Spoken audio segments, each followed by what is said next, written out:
Aujourd'hui, Consomac vous informe sur les jouets nautiques et les équipements de sécurité pour les enfants. Une émission préparée avec les sauveteurs en mer. Matelas gonflables, bouées fantaisie, les jouets nautiques sont appréciés des baigneurs. Ils ne sont cependant pas sans risque. Ce ne sont pas des équipements de sécurité comme le sont les brassards et les ceintures, destinés aux enfants qui ne savent pas nager. Explication. Les matelas et les bateaux pneumatiques ne sont pas des embarcations. Ce sont des jouets nautiques ou des engins de plage. En général, ça procure un sentiment de sécurité pour les personnes qui l'utilisent, ce qui n'est pas le cas. On peut vite être attiré vers le large en fonction des conditions météo, donc du vent, la présence de courant sur la plage ou de vagues. Les jouets nautiques sont souvent utilisés pour amuser les enfants. C'est pourquoi il faut redoubler de vigilance et rester à proximité.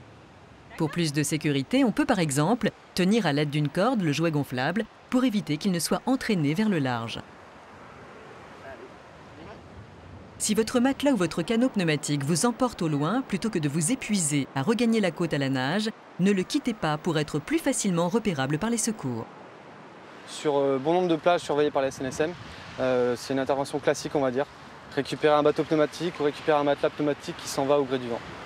Des incidents qui peuvent être évités en respectant la réglementation de la plage.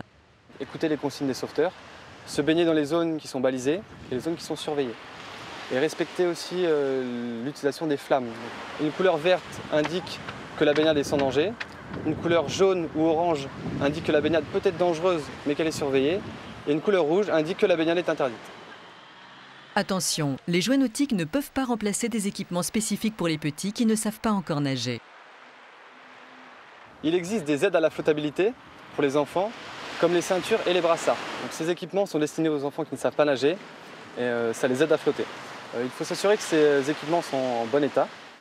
Il faut privilégier l'achat de brassards de natation portant l'inscription « Équipement de protection individuelle », la norme NF et le marquage CE.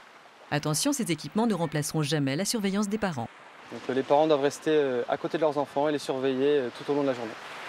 Tout ce qui est bouée-siège, bouée-chien ou bouée-canot ne sont pas des équipements qui aident à la flottabilité et qui sont sécurisants pour l'enfant. De couleurs vives, aux formes attirantes et amusantes, il ne faut pas pour autant se contenter de l'aspect esthétique des jouets nautiques lors de l'achat en magasin. Côté sécurité, privilégiez les produits gonflables disposant de plusieurs chambres à air et de valves anti-retour pour éviter un dégonflement brutal dans l'eau.